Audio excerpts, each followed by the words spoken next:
Olá a todos, eu sou Emiliano Ramos Ribeiro, sou acadêmico do curso de Agronomia no Centro de Ciências Agroveterinárias Caviodesc, vinculado ao Laboratório de Plantas Forrageiras e bolsista na modalidade PIBIC-CNPq, orientado pelo professor Dr. André Fischer-Brice. Este trabalho consiste nas estratégias de manejo do pastejo e suas implicações na dinâmica da vegetação em uma pastagem natural com predomínio de Andropogon lateralis ness.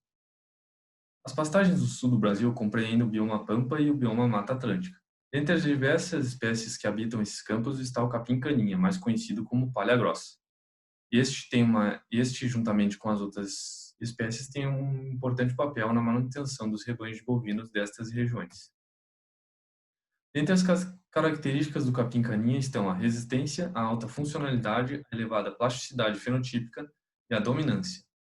Os objetivos foram definir estratégias de manejo com base na altura da espécie predominante, levando em conta as diferentes estruturas geradas, o acúmulo de forragem, a diversidade de espécies, as relações de competição inter e intraespecífica e as relações pelas quais o capim-caninha exerce dominância sobre as demais espécies em diferentes intensidades de manejo.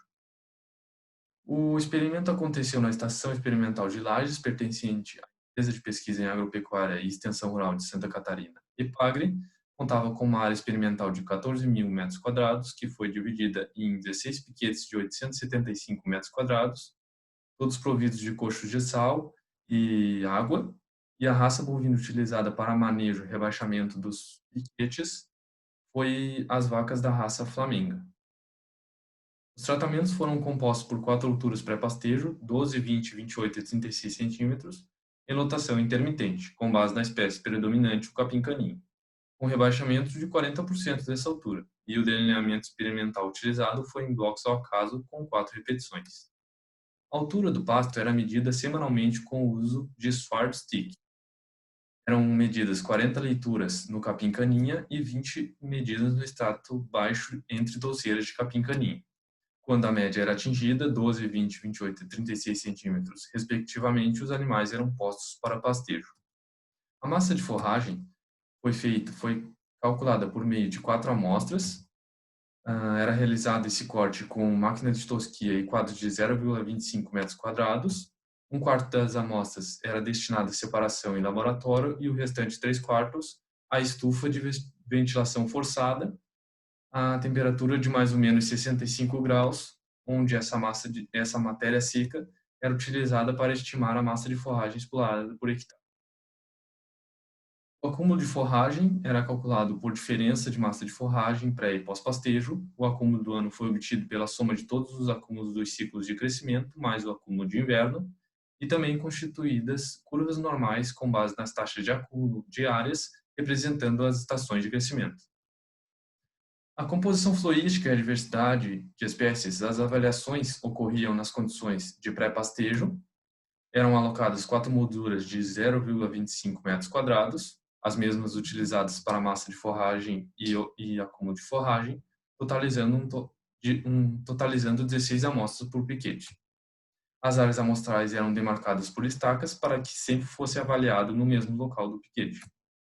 E o método utilizado foi o botanal. Já nos resultados de discussão, o critério de manejo adotado promoveu diferenças no número de ciclos e intervalo entre os pastejos. Nos tratamentos de menor altura, foram mais ciclos de pastejo e menores intervalos entre os pastejos.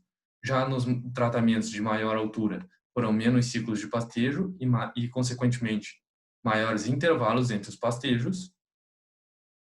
O acúmulo de forragem não teve variação em função dos tratamentos em nenhum dos 2 anos de avaliação, sendo que para o tratamento de 12 centímetros foram 3.884 kg de matéria seca por hectare ano, para o de 20 centímetros, 4.448 kg de matéria seca por hectare ano, e para o de 28 centímetros, 4.097, e para o de 36 centímetros, 4.515 kg de matéria seca por hectare ano, formando uma média de 4.236 kg de matéria seca por hectare.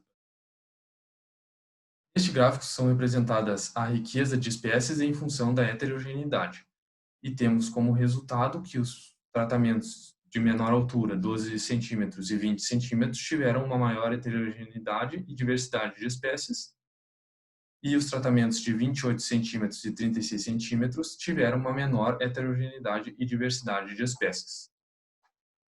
O tratamento de 36 centímetros com um decréscimo grande na diversidade de espécies. Isso pode ser comprovado por meio dessas fotos. A foto da esquerda é no tratamento de 36 centímetros e a da direita o de 12 centímetros.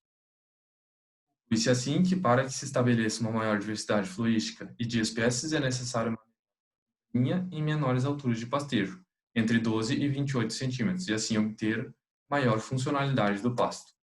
Sendo assim, agradeço à FAPESC, ao governo de Santa Catarina e ao CNPq pelo oferecimento das bolsas. E esse trabalho foi as estratégias de manejo do pastejo e suas implicações na dinâmica da vegetação em uma pastagem natural com predomínio de Andropogon lateralis NES. Muito obrigado.